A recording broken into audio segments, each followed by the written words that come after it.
Hello दोस्तों, नमस्कार।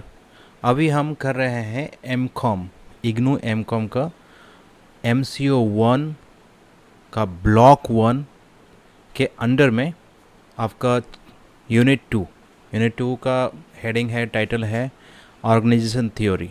ये पूरे कोर्स का टाइटल है ऑर्गेनाइजेशन थ्योरी एंड बिहेवियर। अभी इसमें 50% हमने कंप्लीट कर लिया था एंड इस वीडियो में हम कंटिन्यू करने वाले हैं यहाँ पे 2.5। जैसे देख सकते हैं आप, हमारे कर्सर पे ध्यान दीजिएगा हमेशा। Okay, 2.5 new classical theory of organisation.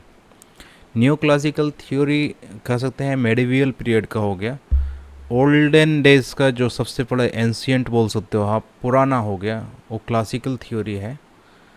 पुराना मतलब ये नहीं कि हम स्टोन एज में चले जाएं, क्योंकि स्टोन एज में ये ऑर्गेनाइजेशन नहीं एग्जिस्ट किया करता था एंड उसके थियोरीज तो एटलीस्ट नहीं थे। तो क्लासिकल थ्योरी थोड़ा ज़्यादा पुराना हो गया। न्यू क्लासिकल थ्योरी जो कि अभी अभी मॉडर्न थ्योरी जो है आपका, उससे पहले का वो new classical theory. It is also classical but still its effect can be seen in the present world. ठीक है, तो हम इसको अब करना शुरू करते हैं। बड़े ध्यान से देखिएगा एंड अगर आपको कोई डाउट है तो आप कमेंट बॉक्स नीचे है, उसमें लिख के पूछ सकते हैं। होपफुली आपको सारा चीज़ समझ में आएगा। एटलीस्ट सारी चीज़ें मैं क्लियर करने की कोशिश करूँगा। The new classical theory also referred as the human relation school of thought, okay, was built on the basis of classical theory. On what basis it was built? It was built on the basis of classical theory.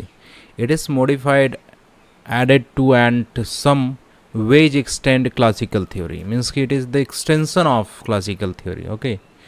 Its basic assumption is that the psychological and social aspects of the worker as an individual and his work group out to be emphasised.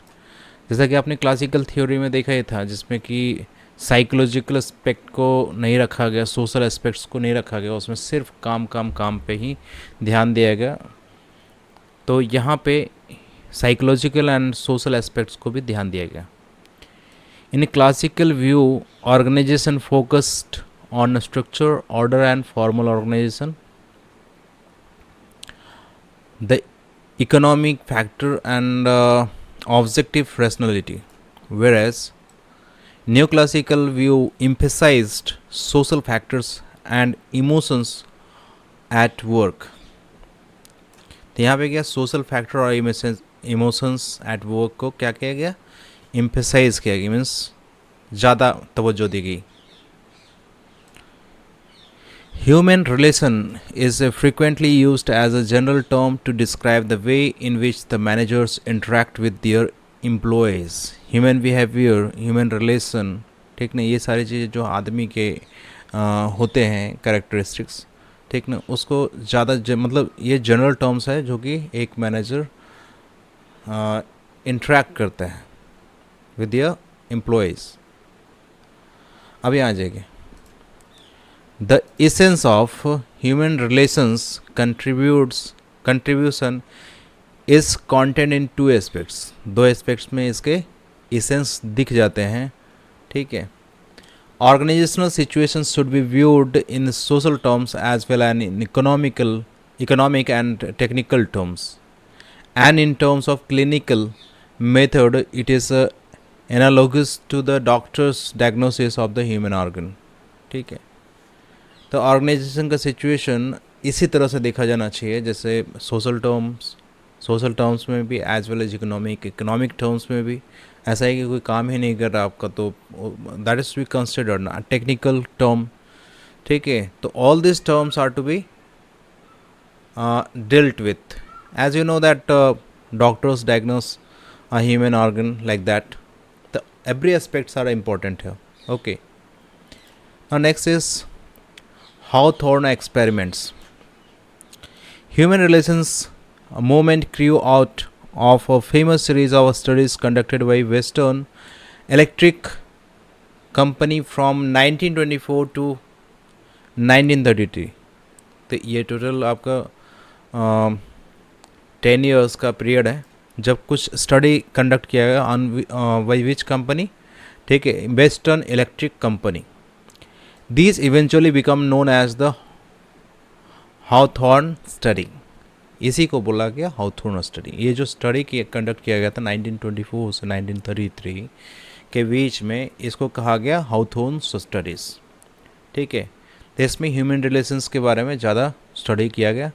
Okay, and ये study बाकी बाद में जाके famous भी हुआ. Okay, तो अब इस स्टडी के बारे में अगर आएगा तो आप ये बताएंगे कि 1924 से 1933, और आप वेस्टर्न इलेक्ट्रॉनिक को ने इसको कंडक्ट करवाया था. ठीक है, these eventually became the Hawthorne studies. ठीक है, because many of them were performed at Western Electric Hawthorne plant near Chicago. क्योंकि ज़्यादातर यहाँ पे ही कंडक्ट हुआ था, वेस्टर्न इलेक्ट्रिक्स हाउथॉर्न प्लांट जो शिकागो में है. Okay, the Hawthorne study began as an attempt to investigate the relationships between the level of lighting in the workplace and the work productivity. ठीक है, तो इसमें देखा गया कि कितना लाइट प्रोवाइड करते हैं और कितना वर्कर्स का प्रोडक्टिविटी है. Okay, in some of the earlier studies the western electric researchers divided the employees into test groups. तो टेस्ट ग्रुप्स में डिवाइड कर दिया गया. अच्छा, अगर आप सिमल्टेनियसली सबको एक ही जैसा देते हैं तो आप कैसे जज कर पाएंगे कि इसका इफ़ेक्ट हुआ है कि नहीं हुआ है ना. इसलिए एम्प्लॉयज़ को क्या किया गया, टेस्ट ग्रुप्स में डिवाइड कर दिया गया. डिफरेंट ग्रुप्स को डिफरेंट कंडीशंस में टेस्ट किया जाएगा. who were subjected to deliberate changes in lighting and control groups. Those lighting remains constant throughout the experiment. जो lighting दिया गया था वो throughout the experiment में, ठीक ना, constant मतलब लगातार वही रहा. The result of experiment were ambiguous. ठीक है, when the test groups lighting was improved, productivity tended to increase although erratically. Okay, जब लाइटिंग बढ़ाया गया तो प्रोडक्टिविटी भी बढ़ी. When lighting conditions were made worse, this was also a tendency of productivity to increase in the test group. ठीक है, जब कम किया गया तब भी इंक्रीज ही हुआ. To compound the mystery, the control group output also rose over the course of studies. Even though it experienced no change in illumination, obviously something besides lighting was influencing the worker performance.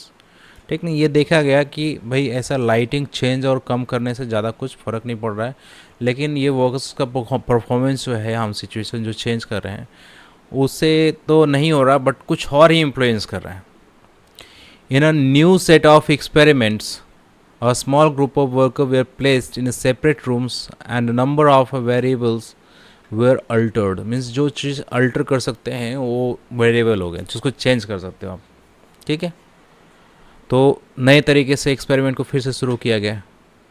Wages were increased, तनख्वाह बढ़ा दी गई उन्होंने. Rest period of varying length were introduce, अलग अलग length के rest periods भी introduce किए गए. रेस्ट मतलब क्या, आराम करने का जो टाइम होता है बीच बीच में. The work day and the work weeks were shortened.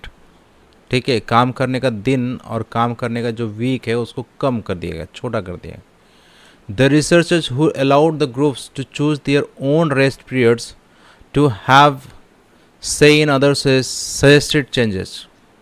ठीक है, रिसर्चर्स ने एक जो ओन रेस्ट पीरियड चूज़ करने का मेथड इंट्रोड्यूस किया. कि again the results were ambiguous. Again result जो है ना समझ में नहीं आने वाला था. ठीक ना, एकदम उलझा वाला टाइप का.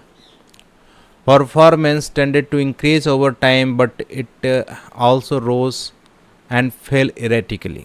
ठीक है, over a period of time performance तो बढ़ा लेकिन बढ़ के भी फिर गिर गया. ठीक है, तो ऐसा क्या ना, ठीक है, it appear to be ambiguous. in general.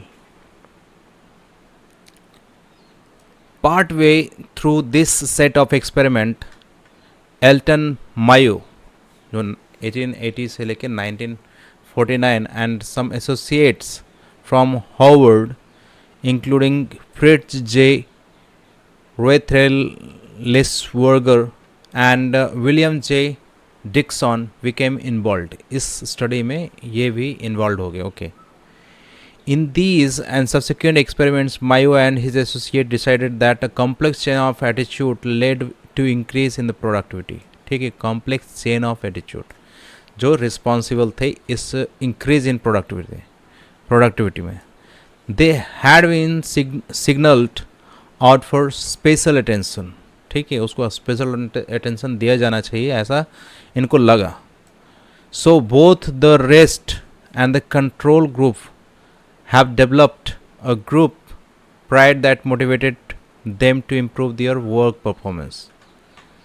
Sympathetic supervision had further reinforced their motivation. ठीक है, sympathetic जो supervision था वो ज़्यादा मतलब मजबूत कर दिया गया उनके motivation को.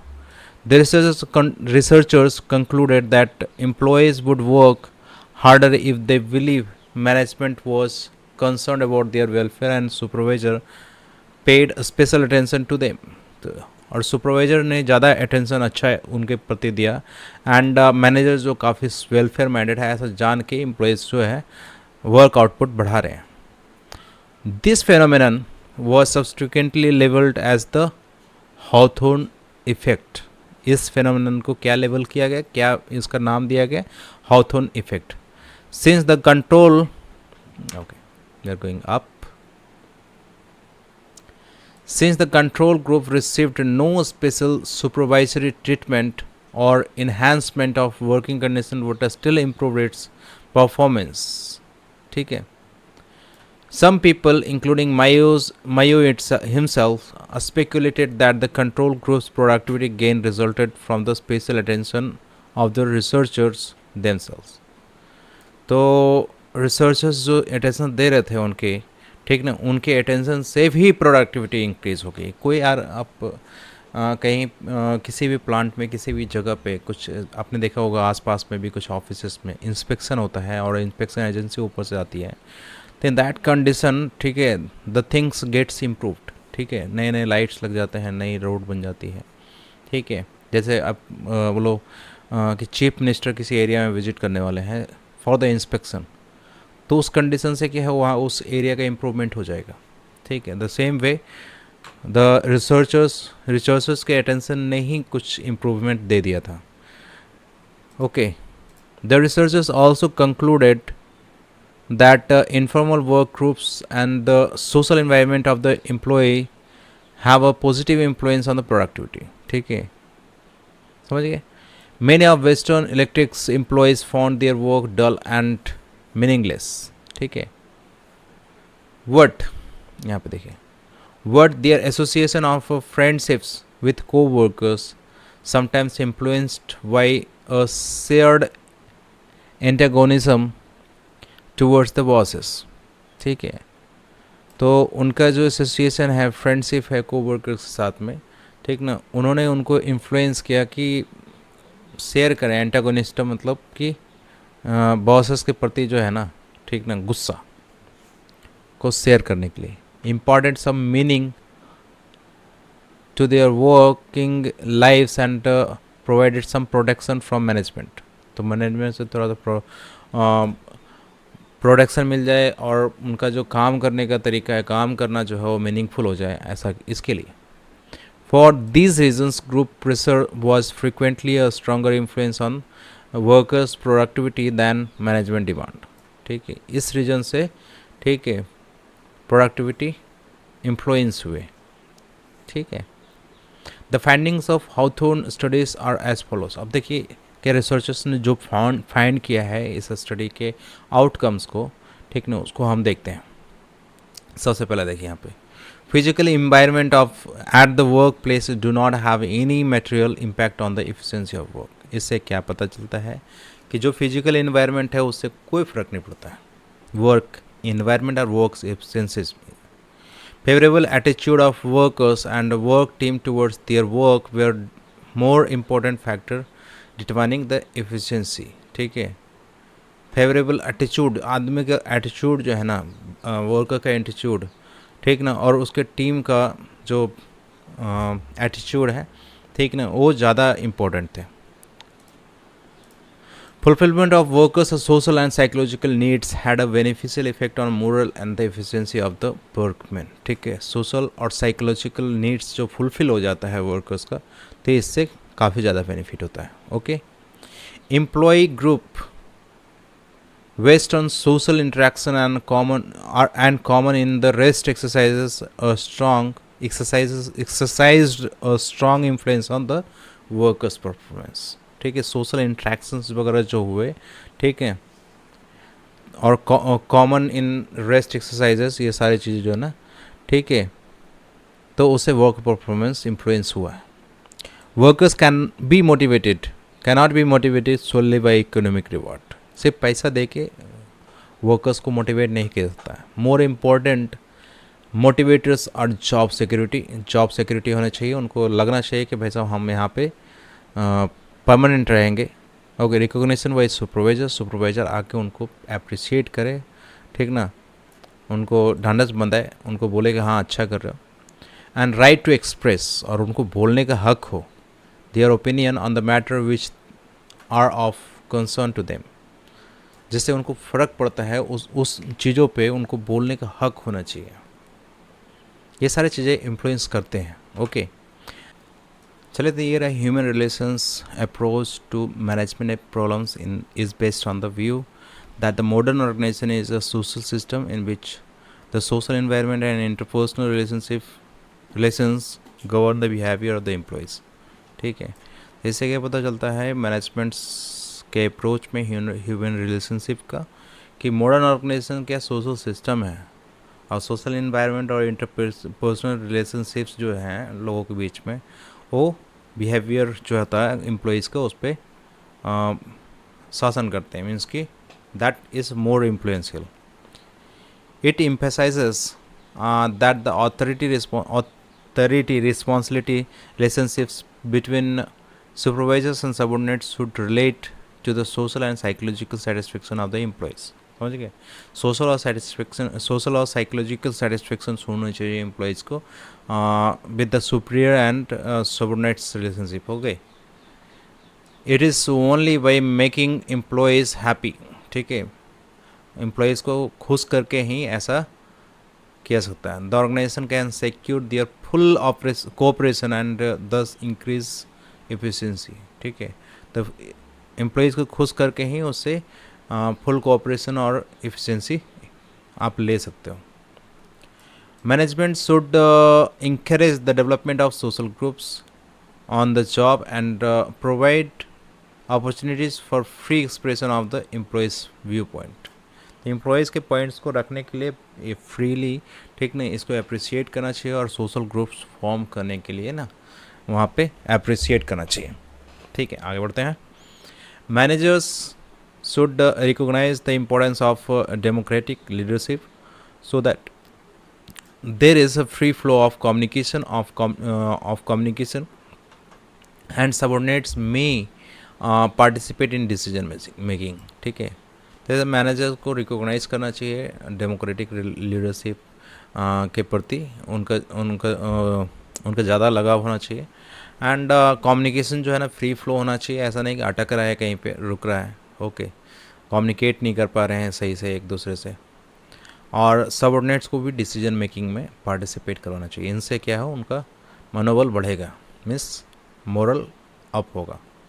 It must be noted that objective of human relations approach was to make workers more productivity. इसका ह्यूमन रिलेशंस अप्रोच का ऑब्जेक्टिव था कि वर्कर्स का प्रोडक्टिविटी बढ़े.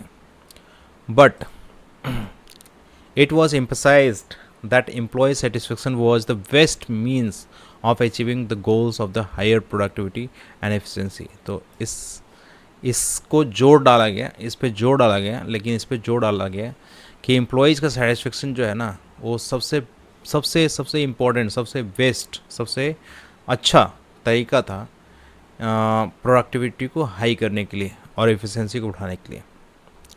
For this purpose, it was necessary that managers must know why employees act and what social and psychological factors motivate them. इसके लिए ये ज़रूरी था कि मैनेजर्स ये जानें कि एम्प्लॉयज़ क्या कैसे काम करते हैं, क्यों काम करते हैं, एंड क्या सोशल और साइकोलॉजिकल फैक्टर्स उनको मोटिवेट करती हैं. Attempts should be made to create a satisfying work environment in which people may fulfill their own needs as well as contribute to the achievement of organizational needs. ठीक ना, ऐसा satisfying work environment बनाने की ज़रूरत है. ठीक ना, जिससे कि वर्कर्स जो हैं वो अपना नीड्स तो पूरा करें ही और ऑर्गेनाइजेशन गोल को भी ठीक ना अचीव करने में मदद करें. अकॉर्डिंग टू मायो जो हैं वो बताते हैं the concept of social man motivated by social needs. ठीक है, wanting rewarding on the job relationships and responding more to work group pressures than to management control was necessary to complement the old concept of rational man motivated by personal economic needs. ठीक है, तो आप समझ ही गए होंगे कि यहाँ पे भी सारी चीज़ें इन्होंने social needs and wanting rewarding on job ये सारी चीज़ों को मिक्स करने के लिए बोला. ठीक ना, rather than just a reward can't earn the increased efficiency of the employees. All these findings might seem unremarkably today. ठीक है, अनरिमार्केबल टुडे. ठीक है, ये सारे फाइंडिंग्स आज के डेट में भी सच होते हैं. The new classical theory examine in detail and has many made significant contribution in the field of human relations for structural adjustment in an organization. ठीक है, स्ट्रक्चरली एडजस्टमेंट की जरूरत थी जो कि न्यू क्लासिकल थ्योरी के थ्रू जो है ये साइनिफिकेंट कंट्रीब्यूशन दिया गया है. The contribution of new classical theory, यहाँ देखिए, contribution of new classical theories can be categorised as the modification of the classical theory. तो क्लासिकल थ्योरी का ये कुछ नहीं है, तो क्लासिकल थ्योरी का ही मॉडिफिकेशन है new classical theory. Okay, the theory recognises the importance of coordination का इम्पोर्टेंस को रिकॉग्नाइज करता है या मानता है.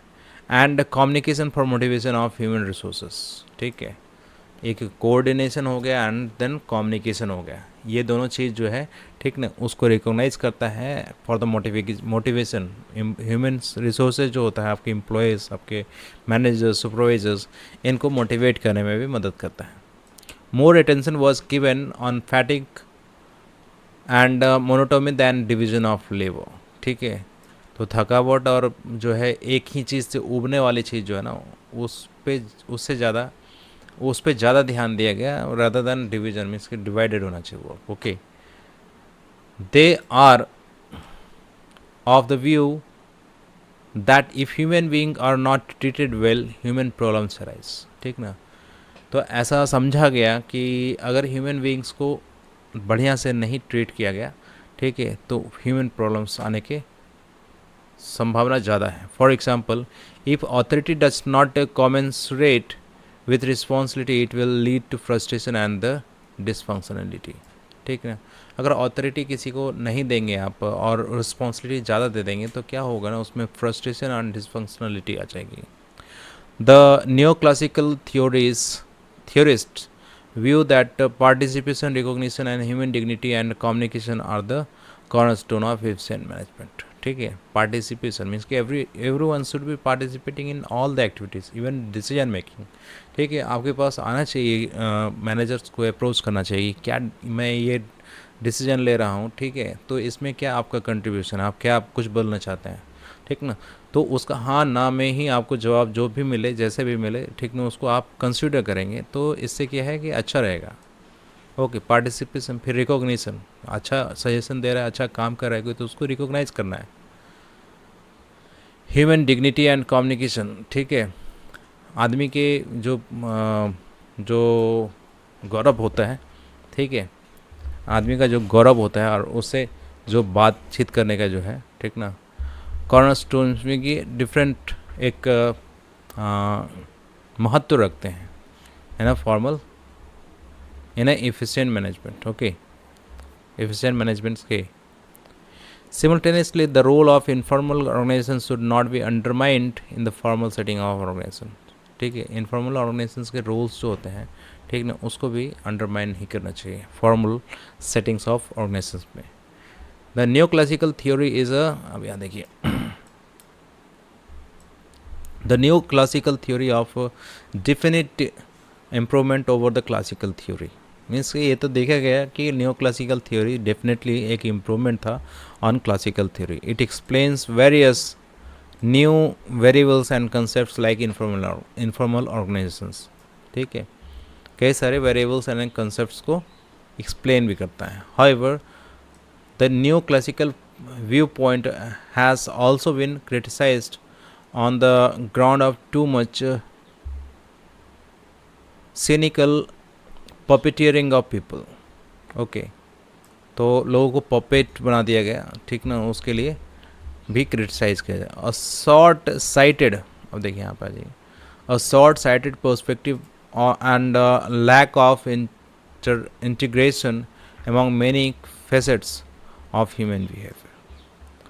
अब यहाँ पे देखिए 2.6 आ चुका है. 2.6 में क्या है, modern theory of organisations means कि मॉडर्न डेज में जो थ्योरी है, ठीक ना, जो हम आज यूज़ कर रहे हैं, ठीक ना, उसके बारे में आप पढ़ेंगे. देखिए, the modern organisation theory considers the dynamic consistence of micro and macro variable. Micro and macro, आप देखिए दो वर्ड से कन्फ्यूजिंग होगा आपके लिए, ठीक ना. माइक्रो क्या होता है ना, मैक्रो क्या होता है. माइक्रो हो गया स्मॉलर, ठीक ना, माइक्रोस्कोप सुना होगा, ठीक है, स्मॉलर छोटे चीज़ों को देखने के लिए माइक्रोस्कोप होता है, ओके. लेकिन मैक्रो वेरिएबल्स जो है ना, दोनों एक दूसरे के एंटोनिम्स हैं, ओके. माइक्रो का एंटोनिम्स मैक्रो है, मीन्स माइक्रो मतलब सबसे छोटा एंड मैक्रो मीन्स बहुत बड़ा, okay. Micro levels, it recognises the dramatic changes taking place in the society, ठीक है.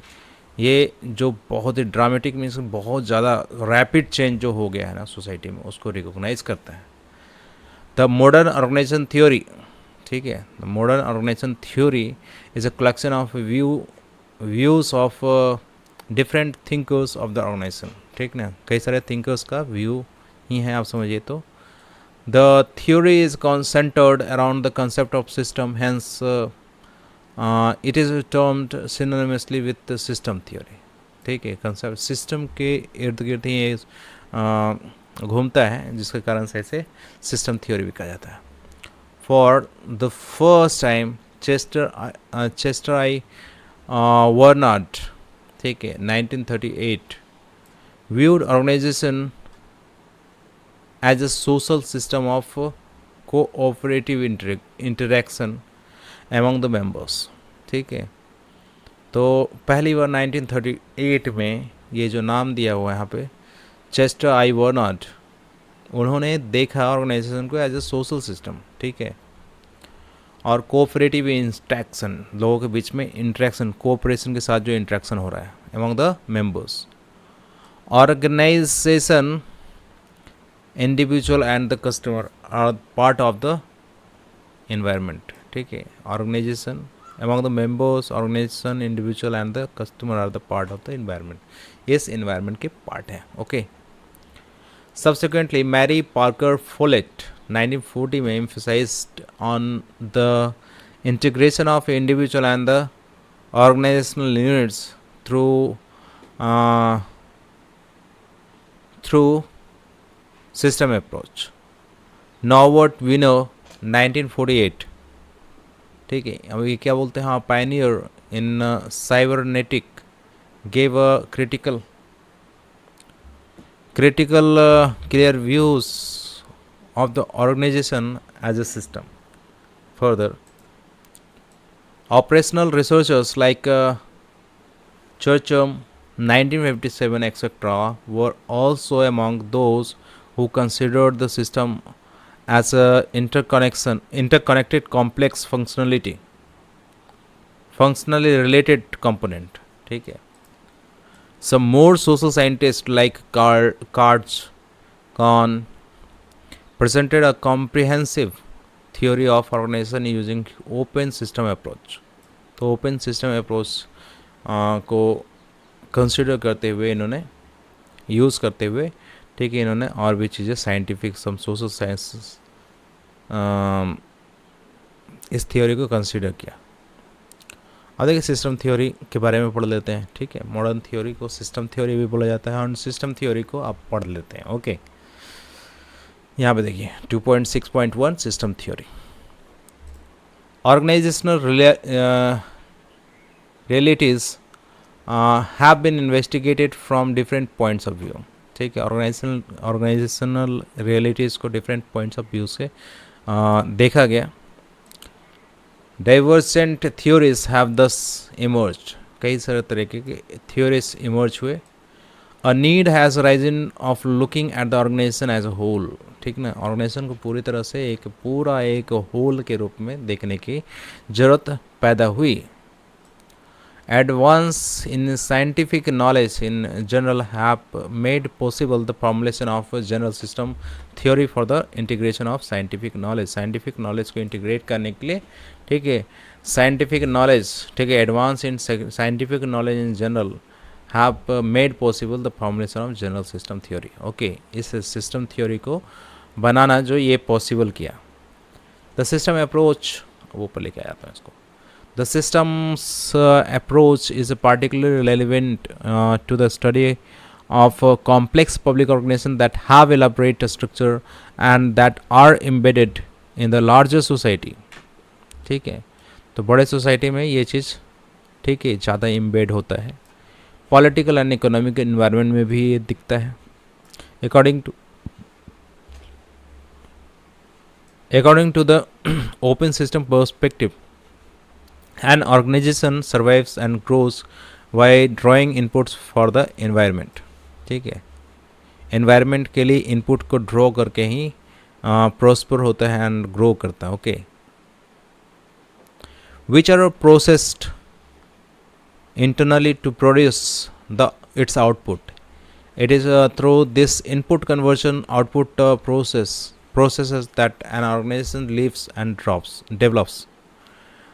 The system's thinking helps us to have a total view of the organization, including its different parts of their relationship. ठीक है, अब next paragraph में क्या मिलता है हमें देखते हैं यहाँ पे. The systematic view of organizations was prominent in writing of MP Follett and Chester Warners. इनके राइटिंग्स में, ठीक है, सिस्टमेटिक व्यू ऑफ ऑर्गेनाइजेशन बहुत ज़्यादा ही मिला था. Herbert Simon's decision making scheme follows the system approach, which was further elaborated by him and his associate later. ठीक है, उनके द्वारा एंड उनके एसोसिएट के द्वारा बाद में जो चीज़ है इसको ज़्यादा एलाबोरेट किया गया था. That was what decision making scheme. Okay, Herbert Simmons decision making scheme. Okay, और ये भी सिस्टम अप्रोच ही फॉलो करते थे. अब देखिए Philips Selznick has used system framework in his study of government and other complex organisations. इस system framework को किसने यूज़ किया? फिलिप्स सेल्सनिक ने. ठीक है, तो किस चीज़ के लिए? To study in studies of government and other complex organizations, अलग कॉम्प्लेक्स ऑर्गेनाइजेशंस को स्टडी करने के लिए. The most representatives writings in the field are organization theory by Heren Norwet, pioneered in the field of cybernetics. cybernetics के field में इन्होंने, ठीक है, पायनियर मतलब होता है कि स्टार्ट करना. He gave the first clear view of an organization as a system consisting of inputs, process, outputs. A system may be defined as a set of interdependent parts forming an organization unit or entity. ठीक है, simple words में क्या है ना, एक system define कर सकता है as a system set of independent parts, ठीक है, फॉर्मिंग एन ऑर्गेनाइज्ड यूनिट और एंटिटी, ठीक ना, कई सारे इंटरडिपेंडेंट पार्ट्स क्या फॉर्म करते हैं, यूनिट और entity. These parts known as the subsystems interact with each other and are subject to change. ठीक है, तो ये सारे पार्ट्स क्या कहलाते हैं, सब सिस्टम्स कहलाते हैं, जो कि एक दूसरे से इंटरेक्ट करते हैं एंड चेंज हो सकते हैं. They are inter related as well as interdependent, means कि एक दूसरे से रिलेट भी किया जा सकता है और एक दूसरे पे डिपेंडेंट होते हैं. Thus changes in any subsystem lead to changes in others. ठीक ना, किसी भी सबसिस्टम में चेंज होगा तो दूसरे में भी चेंज होगा. Any working organization may be said to consist of 3 broad subsystems. ठीक है, कि कोई भी जो वर्किंग काम करने वाला ऑर्गेनाइजेशन है, ठीक है, consist of 3 broad subsystems, कई 3 broad subsystems उसमें होंगे. देखिए देखते हैं कौन कौन से. ठीक है, technical sub system which represents the formal relationship among the member of organization. एक मेंबर के ऑर्गेनाइजेशन के बीच, ऑर्गेनाइजेशन के मेंबर्स के बीच में फॉर्मल रिलेशनशिप जो होता है उसको कहा जाता है technical sub system. Social sub system जो हो गया आपका, which provides social satisfaction to the members through informal group relationships. ठीक ना, सोशल मीन्स सोसाइटी की जो होता है ना सेटिस्फेक्शन, वो दिलाता है. ठीक ना, social sub system. Okay, power sub system. Power sub system which reflect the size of power और influence by people, individual and groups. ठीक है, तो ये कितना पावर है ऑर्गेनाइजेशन में, किसका कितना पावर है, ठीक ना, उसको हाईलाइट करता है पावर सब सिस्टम. तो 3 मेन सब सिस्टम्स हो गए. टेक्निकल हो गया कि काम धाम से रिलेटेड हो गया, सोशल हो गया, वेलफेयर से रिलेटेड हो गया, पावर हो गया आपका, ठीक ना, how much power who owns and who have and how much authority who have, it all depends on that. Okay, तो 3 सब सिस्टम पढ़ लिया आपने. The total system emerges as a result of interaction of various sub systems. ठीक है, the total system emerge होता है various sub systems के interaction से. The total system and subsystems also interact with the environment. ठीक है, total system और subsystem environment से भी interact करता है. Which may influence or be influenced. ठीक है, which may influence or may be influenced by the system or the subsystem. जो कि environment जो कि influence हो सकता है और influence किया जाता है system या subsystem के द्वारा. The system approach has the flowing features. System approach के फीचर्स कौन कौन से हैं वो देख लेते हैं फटाफट. 3-4 पॉइंट यहाँ पे दिया हुआ है. ओके, सबसे पहले देखिए आप, system is a group of interrelated but separate elements. कई सारे एलिमेंट्स हैं सिस्टम में जो कि एक दूसरे से रिलेटेड है लेकिन सेपरेट ही हैं. Okay, the arrangement of all the elements must be orderly. ठीक ना, ऑर्डर में होना चाहिए. Arrangement of all the elements सारे जो है ना ऑर्डर में होने चाहिए. यहाँ पे देखिए, there must be proper communication facilitating interaction among the element. Finally the interaction should lead to achieve a common goal. ठीक है, कॉमन गोल तो आपको पता ही है ऑर्गेनाइजेशन के ही कैरेक्टरिस्टिक्स में है, तो सब सिस्टम अप्रोच में भी तो होगा ही. उसके बाद आते हैं the enterprise operations are viewed in terms of basic element engaged in procuring and transforming into inputs into outputs. फिर कि इंटरप्राइज का ऑपरेशंस कैसे देखा जाता है इन टर्म्स ऑफ बेसिक एलिमेंट्स. ठीक है, इंगेज्ड इन, कई सारे बेसिक एलिमेंट्स इंगेज होते हैं किसमें, प्रोक्यूर करते हैं, एंड ट्रांसफॉर्मिंग इनपुट्स. प्रोक्यूर जो कर रहे हो वो इनपुट हो गया, एंड इनपुट जो है उसको आप आउटपुट में कन्वर्ट कर दे रहे हो.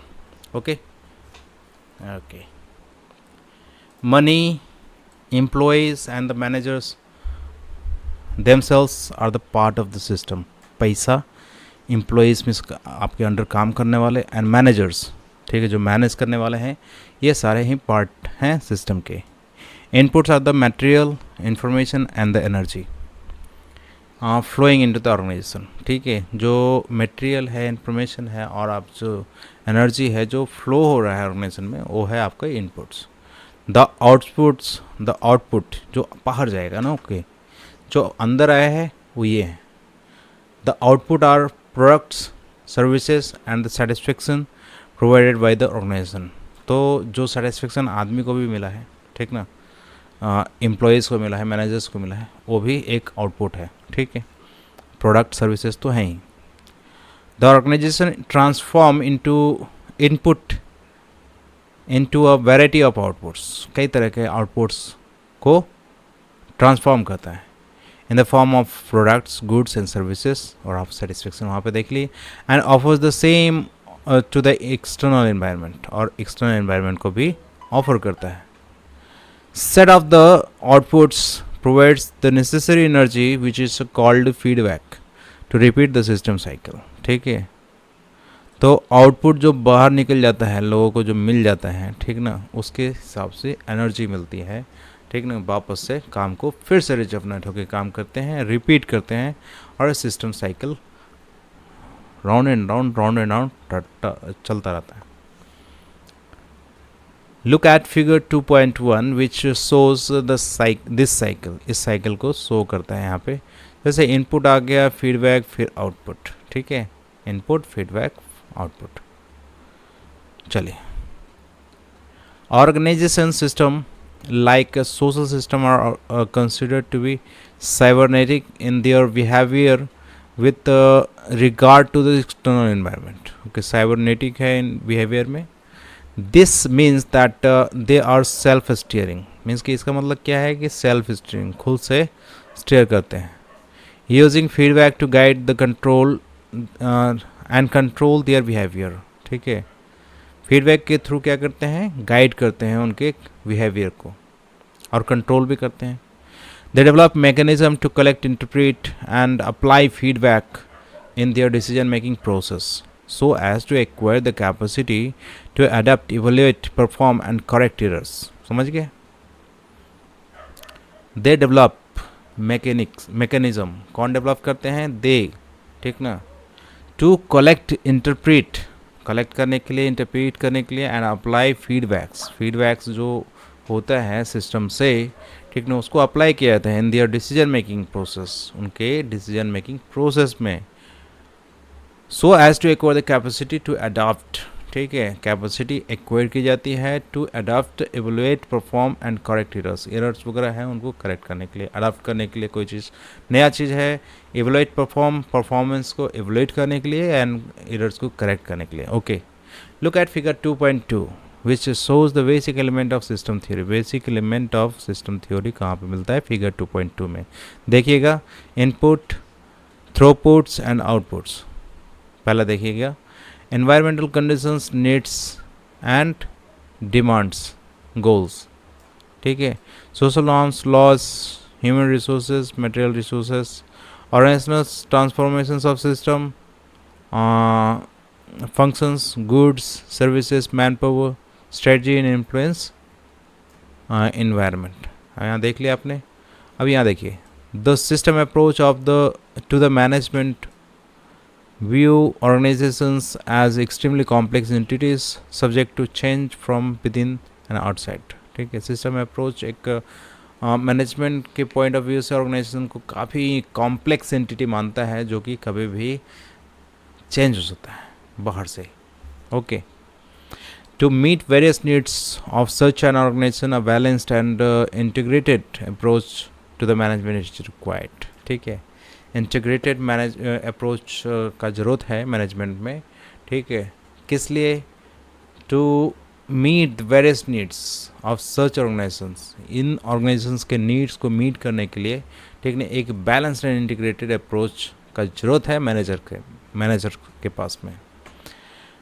At the heart of the system approach lies a management information system and communication network for collection, analysis and flow of information and quantitative data so as to facilitate planning and control। Planning and control को exercise करने के लिए, facilitate करने के लिए आपको management information system की ज़रूरत पड़ती है, और कम्युनिकेशन सिस्टम की भी। ओके, कम्युनिकेशन नेटवर्क की भी ज़रूरत पड़ती है यहाँ पे, ठीक है। किस लिए? For collection analysis and flow of information. समझ गए? कलेक्शन मीन्स कलेक्ट करने के लिए, एनालिसिस मीन्स एनालाइज करने के लिए, एंड फ्लो ऑफ इंफॉर्मेशन किसको? फ्लो ऑफ इंफॉर्मेशन को. It emphasizes the importance of decision making and the primary means of balancing the different parts of the organizations. ठीक है, ये emphasize करता है किस चीज़ को भाई? importance of decision making के importance को emphasize करता है, मीन्स जोर डालता है उस पर. and the primary means of the balancing. ठीक है, जो primary means मतलब आप समझते हैं माध्यम. ठीक है, primary means कि प्रमुख एंड फर्स्ट, सबसे फर्स्ट में जो है ना, सबसे पहला, सबसे बेसिक बोल सकते हो तरीका या माध्यम of balancing the different parts of the organization. Different parts of organization को बैलेंस करने के लिए एक तरीका. ओके, तरीका पे ये जोड़ डालता है. Modern thinkers consider, modern thinker okay, consider management as the system of integrating activities aimed at making the best use of sources, scarce resources. ठीक है, मॉडर्न थिंकर्स क्या कंसिडर करते हैं? Management as system of integrating activities aimed at making the best use of the scarce resources. Scarce मतलब जो resources आपके पास बहुत कम है, उसको बेस्ट तरीके से यूज़ करने के लिए चीज़ों को, एक्टिविटीज़ को इंटीग्रेट करने के पे सोचती है. Management is viewed also as a sub system of social system. ठीक है, सोशल सिस्टम का भी सब सिस्टम ये समझा जाता है, देखा जाता है. As a sub system management is required to adapt and cope with the environmental changes. ठीक ना, सब सिस्टम के रूप में मैनेजमेंट क्या है? रिक्वायर्ड है टू अडेप्ट करने के लिए, एंड कोप मीन्स की कोप पता ही है ना आपको, उससे मतलब सहने के लिए, cope with the environmental changes. ठीक ना, कोप मीन्स की उससे एनवायरमेंटल चेंजेस से डील करने के लिए. This system approach has the flowing advantages. ठीक नहीं, ये सिस्टम अप्रोच जो है ये सारे एडवांटेजेस रखता है. ठीक ना, फटाफट देखिएगा. तो इसमें क्या क्या दिया हुआ है बढ़िया समझ जाएंगे. It provides a unified focus to organizational effort. Organizational effort के यूनिफाइड फोकस पे ज़्यादा एफर्ट, मतलब it provides a unified focus on the organizational effort. Organization के एफर्ट्स पे यूनिफाइड फोकस प्रोवाइड करता है. It provides managers an opportunity of looking at organization as a whole which is greater than the sum of its parts. इसके कुछ parts है, ठीक है, बड़ा है कि पूरे ऑर्गेनाइजेशन पे, ठीक है, मैनेजर्स का नज़र होना चाहिए. This theory treats the organisation as a open system. ये थ्योरी ऑर्गेनाइजेशन को एक ओपन सिस्टम मानता है. Moreover the process of interaction between sub systems is dynamic. लेकिन इनका इंटरेक्शन जो है सब सिस्टम्स के साथ बहुत ही डायनेमिक है. Okay, modern theory is based on a multi level and multi dimensional approach. ठीक है, मल्टी लेवल और मल्टी डायमेंशनल अप्रोच पे ये बेस्ड है. It includes both micro and macro aspects. ठीक है, छोटे एंड बड़े दोनों ही एस्पेक्ट्स को इंक्लूड करता है.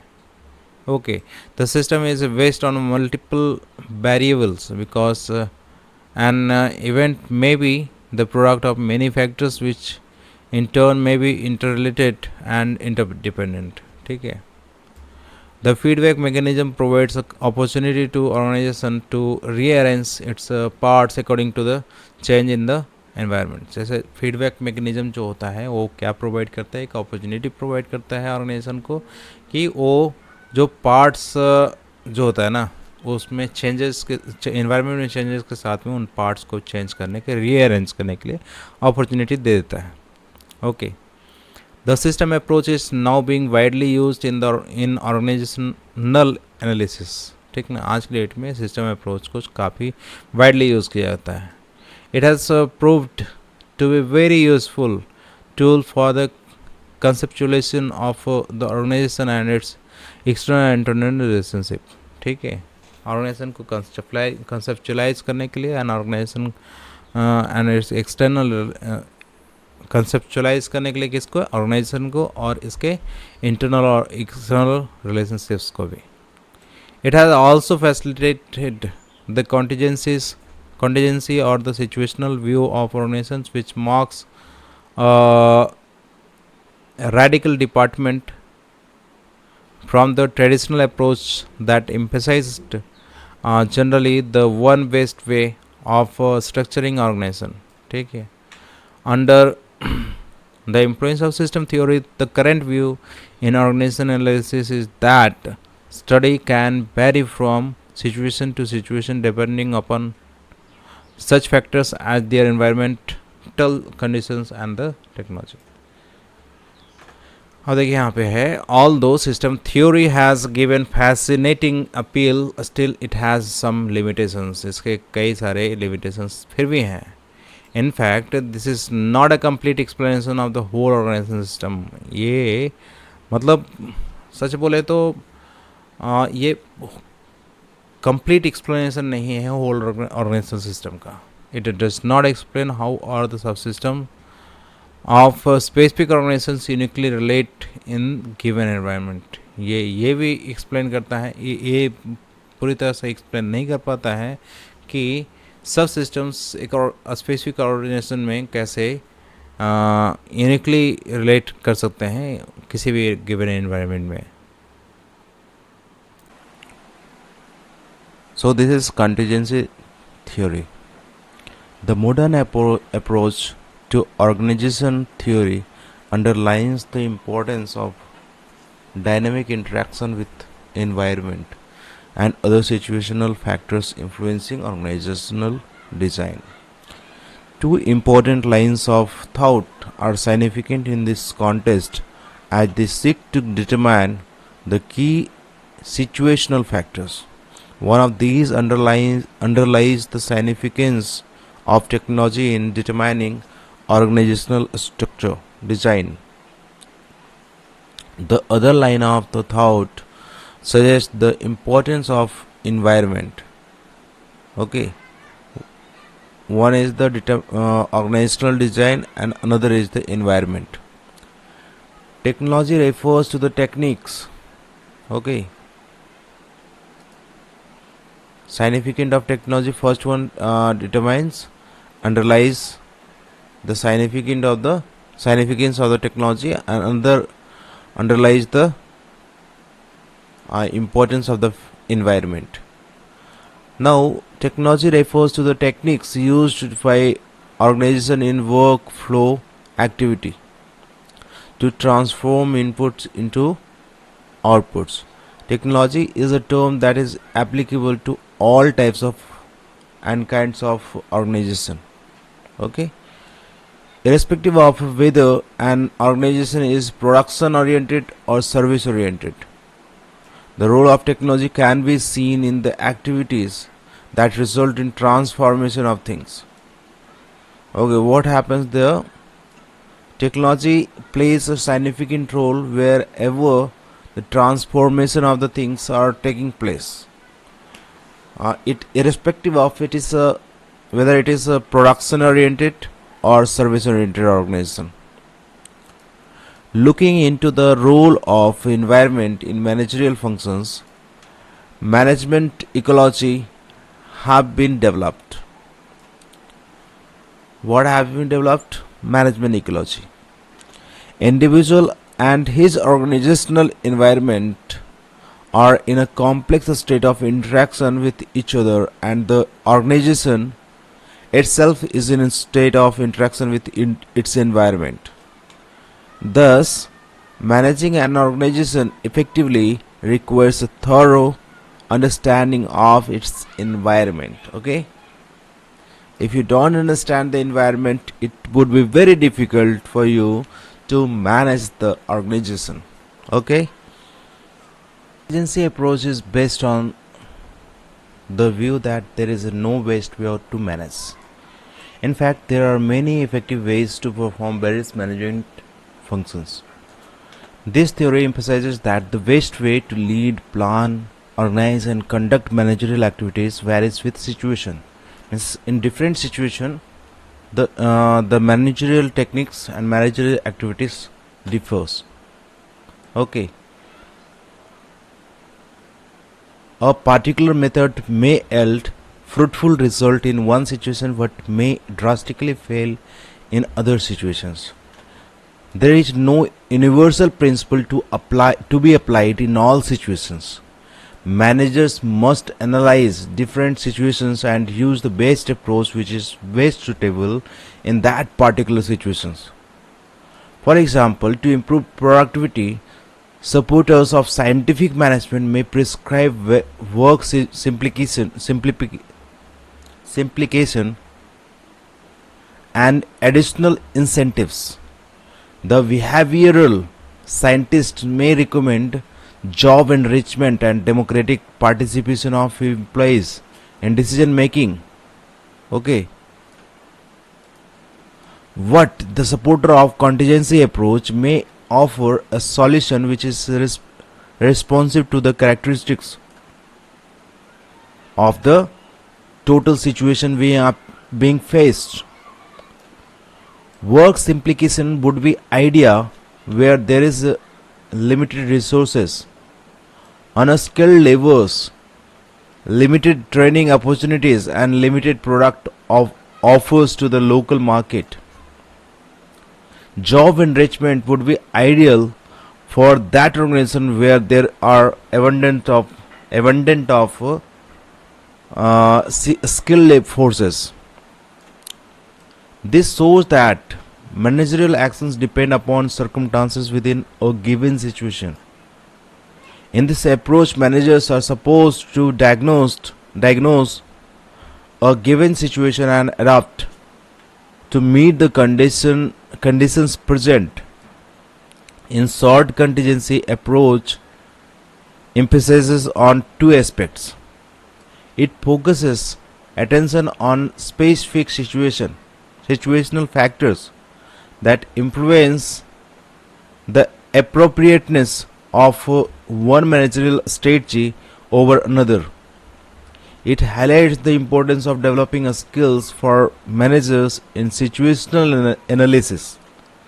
Such as skills will help managers find out important contingency factors which influence their managing approach. Contingency approach has following features. 3 features we are going to discuss here. Management action is contingent on certain action outside the system of subsystem or subsystem as the case may be. Organizational action should be based on behavior of action outside the system so that organization should be integrated with the environment. Because of the specific organization environment relationships, no action can be universal. It varies from situation to situation. Contingency theory concentrates on practical day-to-day situational puzzle solving assignment the managers encounter. It has become popular because of several reasons which are as follows. First is conceptual framework. Contingency theory provides a conceptual framework within which managers can systematically study the characteristics of major organizational component as well as their interrelationships. Second comes the linkage between theory and practice. Contingency theory is a practical way of studying and analyzing the organization. The theory suggests a host of alternatives that might be applicable to the particular situation. Okay. A basis for introducing changes. Contingency theory explains the dynamic process of organizational change. It provides information about relevant changes that occur in the environment from time to time. What it provides information about? Relevant changes that occur in the environment. Okay. It also provides the necessary information to maintain the dynamic equilibrium. It also provides necessary information to maintain the dynamic equilibrium. Wide publicity. तीसरा है wide publicity. Wherever there is a need to refine or redefine the relationships in an organization, contingency theory may be useful. अभी define करना या redefine करना है किसी relationships को किसी भी ऑर्गेनाइजेशन में, तो कॉन्टिजेंसी थ्योरी आपके लिए यूजफुल हो सकता है. Then is the new micro phase. Contingency theory approach is called by Scott and Mitchell as new micro phase in management. Since the primary attention of contingency theory is on problem solving puzzles and putting out fires, it has entirely pragmatic flavor. What is the primary attention of the contingency theory? It is a problem solving puzzle, or putting out the fire means if there is some heat or fire over there in an organization, that is to be put out. But it has entirely pragmatic flavor. Okay, contingency approach is considered as a refreshing breeze in management literature that away the humanistic and the general system fog. The main advantage of this contingency approach is that it compels us to be aware of complexity in every situation and forces us to take an active and dynamic role in determining what best would work in each case.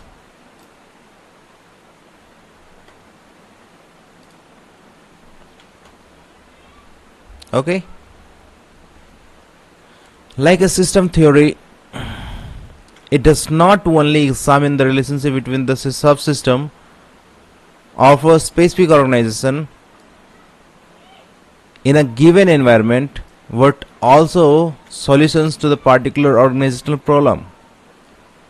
In spite of its towering appreciations, the contingency theory is fraught with a number of limitations.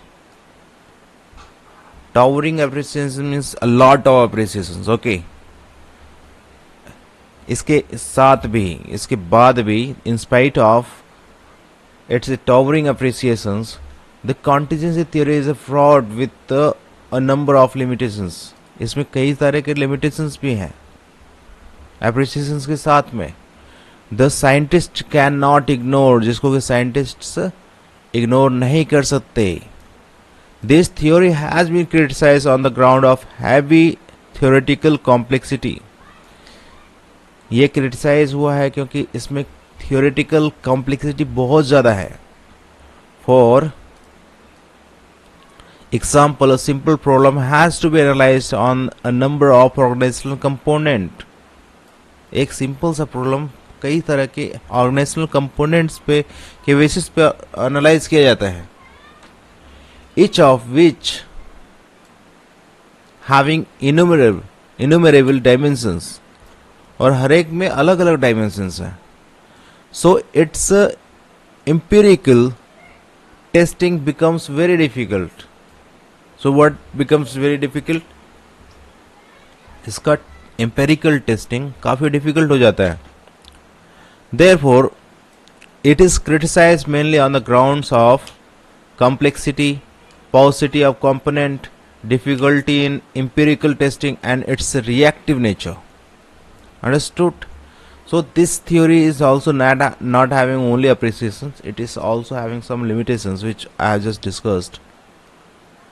Next is contemporary issues in the organizational theory. Different theories of organization have been discussed with which clearly state that there are three types of approaches. How many types of approaches are there? A structural functional approach, socio-psychological approach, system contingent approach. So three approaches we have just found out.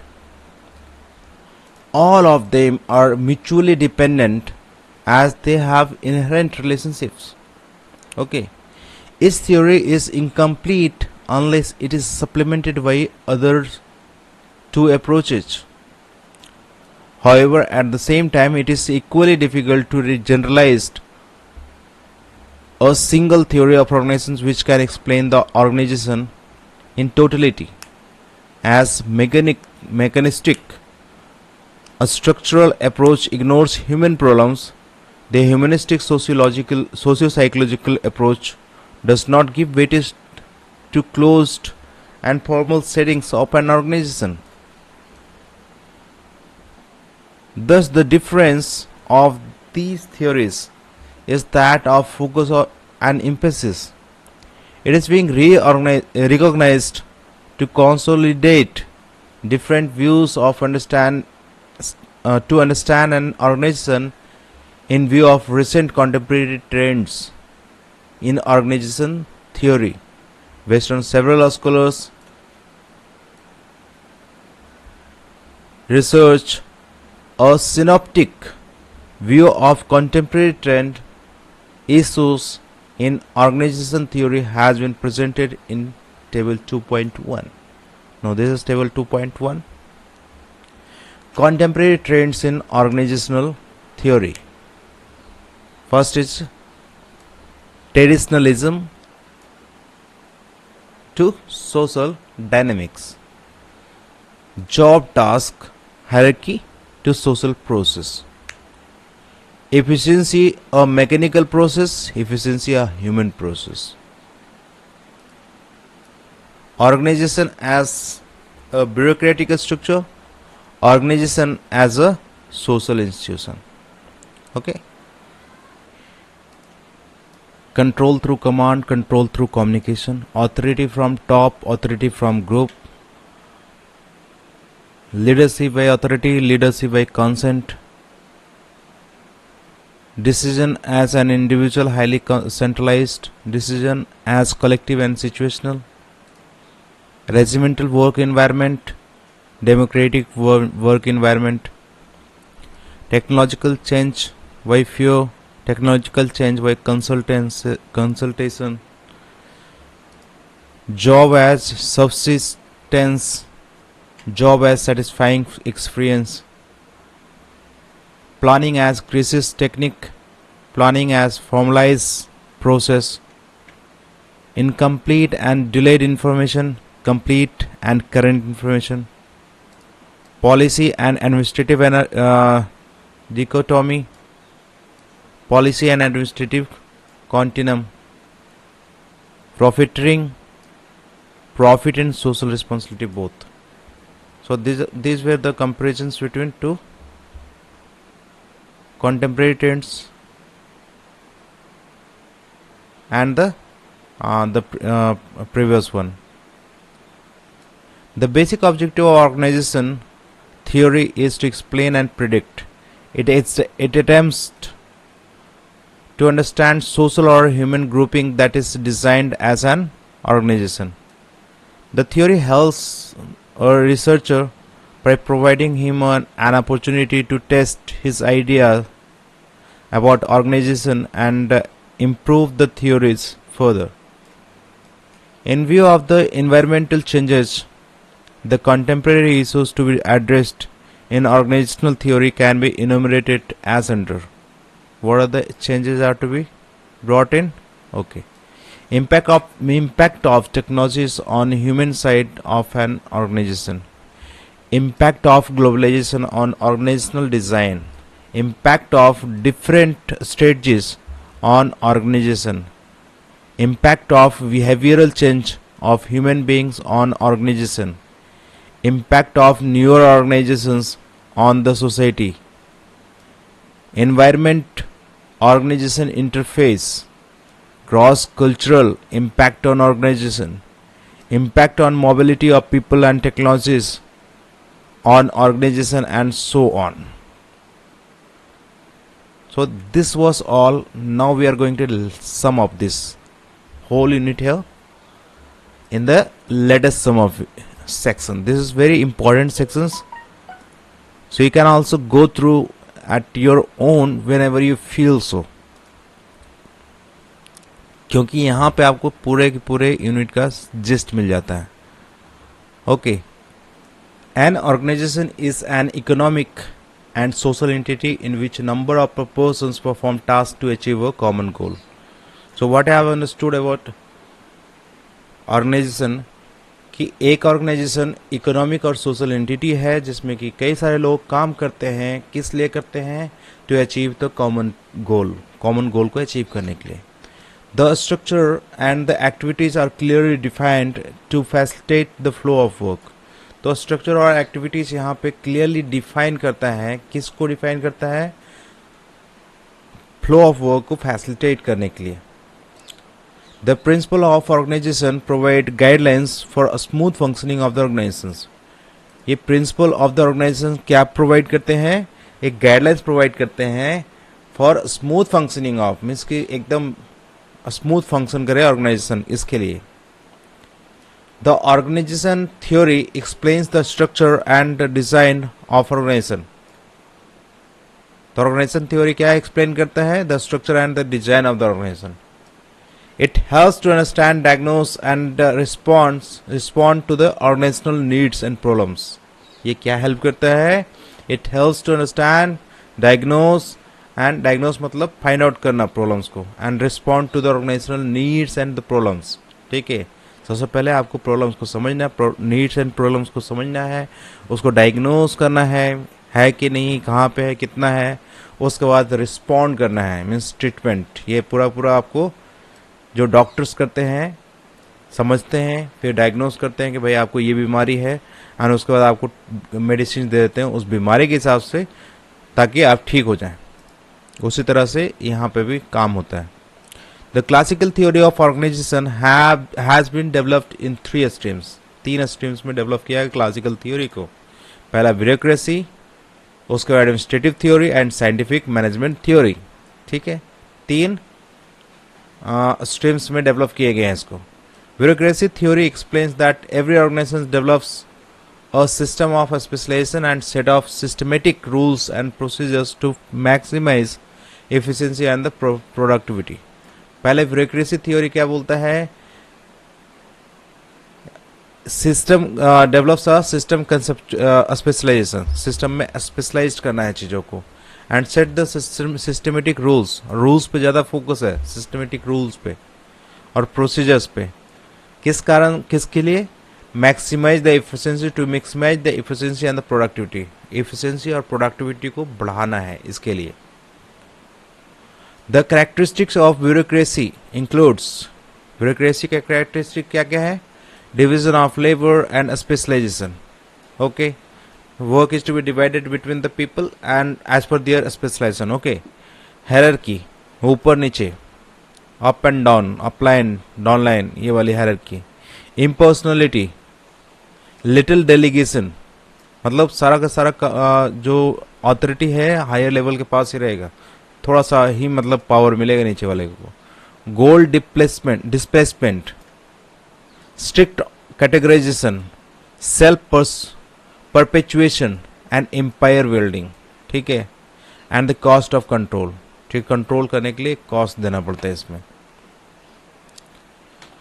अब यहाँ देखिए, administrative theory divides the activities of an industrial organization into 6 groups. कितने groups में divide करें? 6 groups में. They are technical, commercial, financial, security, accounting and managerial. ठीक है. 6 groups में डिवाइड करते हैं वो. 2000 what technical, commercial, financial, security and accounting and managerial. ठीक है. तो किसी भी इंडस्ट्रियल ऑर्गेनाइजेशन को 6 ग्रुप में डिवाइड कर देते हैं administrative theory. This theory stressed that the managing is a process and can be dissected intellectually by analyzing the functions of the managers. ठीक है. तो ये थ्योरी क्या करता है? स्ट्रेस करता है किस बात पे? कि मैनेजिंग एक प्रोसेस है, मैनेजमेंट जो प्रोसेस है, और ये सीखा जा सकता है, इंटेलेक्चुअली किया जा सकता है. ठीक है. By analyzing the functions of managers. दूसरे फंक्शंस के जो मैनेजर्स के काम है उनको देख के सीखा जा सकता है. Okay. The theory stipulates 14 principles of management. कितने प्रिंसिपल्स? 14 प्रिंसिपल्स को स्टिपुलेट करता है. Which facilitate the smooth functioning of the organisation, जो फैसिलिटेट करते हैं किसको, smooth functioning of the organisation को. It has been criticised on the basis of having a close system and the under estimating the human factors. Human factors को ये under estimate कर देता है. और ये एक क्लोज सिस्टम है. ओपन माइंडेड और क्लोज माइंडेड पता ही होगा आपको, तो ये उस टर्म्स में क्लोज है. The scientific management theory helps in determining the scientifically the best method for performing any task and for selecting, training and motivating workers. Scientific management theory जो है ना, वो साइंटिफिकली देखने के लिए बोलते हैं इस चीज़ को. And best method scientifically choose करने के लिए बोलता है. For what, for performing a task and for selecting, training and motivating the workers. The theory emphasizes on the scientific selection of personal incentives and the functional foremanship. It stresses on increasing in productivity. It ignores the human relations. ये human relations को भी ignore करता है. The neoclassical theory of organization emphasizes the social factors and the emotions of the workplace. It advocates that the participative approach, human dignity and the communication are the cornerstone of efficient management. It is considered as an improvement over the classical theory due to its focus on the human relations and the informal organization. ठीक है. The neoclassical theory which has come later to the classical theory was actually the improvement over the classical theory.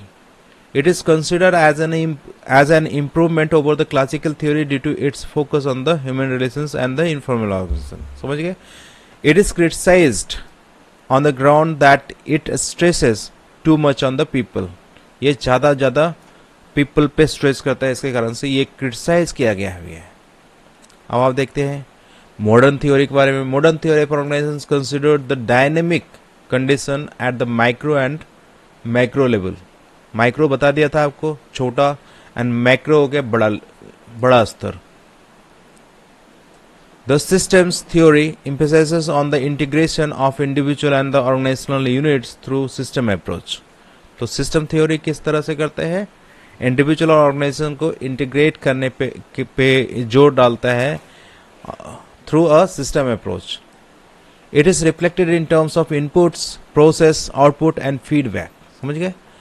The contingency theory. अब contingency theory के बारे में भी पढ़ा था हमने. Theory explains that the management action is contingent in certain action outside the system और सब सिस्टम. तो ये बोलता है कि मैनेजमेंट एक्शन जो कॉन्टिजेंट है सर्टेन एक्शंस में आउटसाइड द सिस्टम और सब system. The behaviour should be integrated with the environment. तो बिहेवियर किससे इंटीग्रेट होना चाहिए, तो एनवायरमेंट से इंटीग्रेटेड होना चाहिए, जुड़ा होना चाहिए. The contemporary issues in the organization theory says to consolidate different views of the understanding and organization.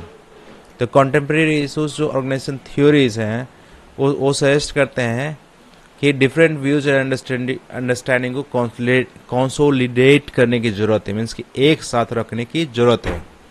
ना यहाँ पे कीवर्ड्स जो कि काफ़ी इंपॉर्टेंट होते हैं, इससे भी आपको ओवरव्यू मिल जाता है चैप्टर में, इस यूनिट में जितने भी वर्ड्स मेन वर्ड्स यूज़ किए गए हैं उसके बारे में. देखिए, there is chain of command. The line of authority running from the top to the bottom of organisation is a chain of command. एक चेन से जुड़ा हुआ है. There is no breakage in that chain. Okay. Departmentation, grouping of various activities on some well defined basis. ठीक है, आप भी देखे होंगे कि कई सारे डिपार्टमेंट्स होते हैं एक ऑर्गेनाइजेशन में. ठीक है, वो एक्टिविटीज के बेसिस पे उनको ग्रुप किया जाता है. Differential piece rate of wage which apply differently to efficient and inefficient worker. आपने भी पढ़ा था ऊपर में क्लासिकल थ्योरी में क्या डिफरेंशियल पीस रेट इंट्रोड्यूस किया गया था, जिसमें कि एफिशिएंट वर्कर्स को ज़्यादा पैसा मिलता था और इनएफिशिएंट वर्कर को कम. Formation organisation, a planned structure which represents the officially establish pattern of relationships among individual groups, sections, units, departments and divisions. ठीक है, एक फॉर्मली डिजाइन स्ट्रक्चर है, ठीक है, जिसमें कि कम्युनिकेशन होते हैं, रिलेशनशिप्स मतलब एस्टैब्लिश होते हैं लोगों के बीच में. Functional foremanship, supervision of work by different specialist foreman. ठीक है. Hawthorne study, experimental study conducted to find out what factors motivate workers on the shop floor for improved performance. ठीक है. Human relations approach, motivating employees with a satisfying work environment and fulfillment of their social and psychological needs is called human relation approach. Information organization, a network of relationships among the participants of an organization which arises spontaneously on the basis of psychological needs is an information organization. Motion study, observation of the movement required to perform a job so as to eliminate wasteful motions and decide on the best way of doing the job. Suppose you are bringing things from somewhere and you are going every time and bringing one small chunk of item. So what should be done on that basis? If the frequency of bringing the items are more, so a sufficient quantity is to be brought in, so that your movement can be restricted. So movement means eliminate the wasteful motions. ठीक है. So that the job can be performed in a better way. Next on the scientific management, application of scientific methods to resolve management problems is in place of rule of thumb or trial and error method. तो इसमें scientific method का use करके management किया जाता है, trial and error method या एकदम होगा ही करके, ठीक है ना, रूल ऑफ थंब के इंस्टेड में. Span of control, see here, the number of subordinates a manager can effectively supervise is called span of control. Structure, a framework work or relationships among parts is called structure. Systems, an arrangement and set of relationships among multiple parts operating as a whole is called system. System approach, understanding management as a balancing and integrating system is called system approach. Time study, technique used to analyze and measure the time taken in doing the various elements of the job is called the time study. Then is the unity of command. Okay, the principle of every subordinate being under one supervisor. All subordinate are to be under one supervisor, not the different supervisor. Okay, because if 2-3 persons are there to give the command, it would be very very difficult to execute that. So that's all in this unit, and I will be starting unit 3 very soon. So stay tuned by subscribing this channel, and hopefully अगर आपको useful लगा हो ये content हमारा, तो video को like कर दीजिएगा. बहुत जल्दी मिलते हैं. Bye bye, see you.